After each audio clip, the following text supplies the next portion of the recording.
Lose weight, stop drinking or smoking, volunteer more. These and other resolutions look good on paper, but when it gets down to brass tacks, how many of them stick throughout the year? Well, better yet, what are we doing to manifest the things that make us truly happy and fulfilled?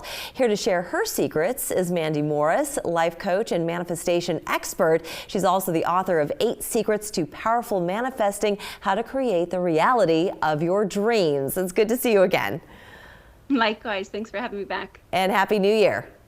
Likewise as well. Happy New Year. Thank you. So when we're talking about resolutions, for instance, I think people go whole hog and they burn out real quickly. So what is your advice for people to make those good intentions last 365 days of the year? So firstly, we have to follow one of my favorite rules. It's the 1% rule. So I think, as you said, with resolutions, we're do or die, willpower, motivation, it runs out, and then we judge ourselves. We're like, why couldn't we accomplish it? What happened? It's only been a few weeks. So instead of us focusing on by tomorrow, we need to be completely better. We go, let me just focus on 1%. If every day I focus on getting 1% better, moving towards my goal just a little bit. Some days you might go 10%. Some days you might take a cha-cha and go backwards 2%. But ultimately, the compounding effect makes it to where all of a sudden we look around and we're like, I actually reached my goal without having to use all that motivation and the willpower that tends to run out. What is your thought on, the common ones? It's always the losing the weight or working out more, no drinking, no smoking. What about just not even attempting those and maybe starting to roll them into your daily life as the days and weeks and months progress?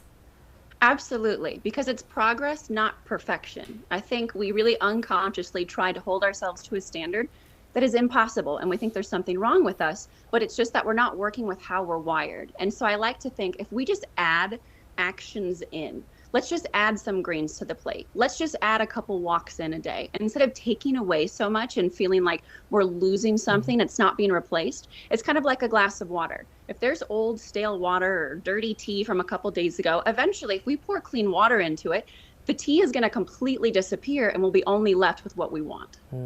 Okay. What do you mean by don't subtract?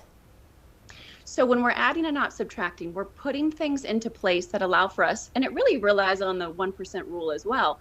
We're putting in extra practices, and because there's like this effect where it just grows, it allows for us to move out of maybe the negative habits or the things that aren't serving us without us saying, I'm cutting them out now 100% of the time. And then we sit there and we're like, but what do I do next? What do I do instead? So instead of us just taking away all the stuff that we think are bad habits or not allowing for us to reach our goals, we're just adding things in, because ultimately whatever we take away, we have to replace. Right.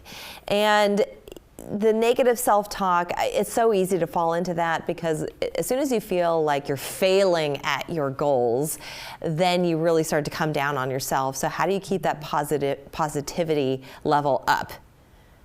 So it's kind of a counterintuitive thing, because when we're not meeting our goals, we immediately self-flagellate, right? We're like, there's something wrong with me. Why can't I do this? But self-care is so important and so needed here. So instead of us going, let me shame myself whenever I don't meet all of my rules around how I'm going to meet my goal, or I'm not worthy, or I've fallen off the bandwagon for a second, we go, these are my times to rest and reflect. Let me take care of myself. And my goodness, I used to set resolutions all the time and I could never achieve them. And I thought there was something wrong with me. But really it was, I need to stop and reassess and take care of myself and fill my cup up. Like, I'm trying to change an identity here. This is a big deal. I have to take a break sometimes. Right. And with just a few seconds left, your book is 8 Secrets to Powerful Manifesting. So to create the reality of your dreams, what is that first step that someone needs to take? Because you can't control the rest of the world. So while you want to manifest your dreams, it does depend on others cooperating and just the universe kind of coming together to help support you. So what is the first thing that you need to do to start on the path of realizing your dreams?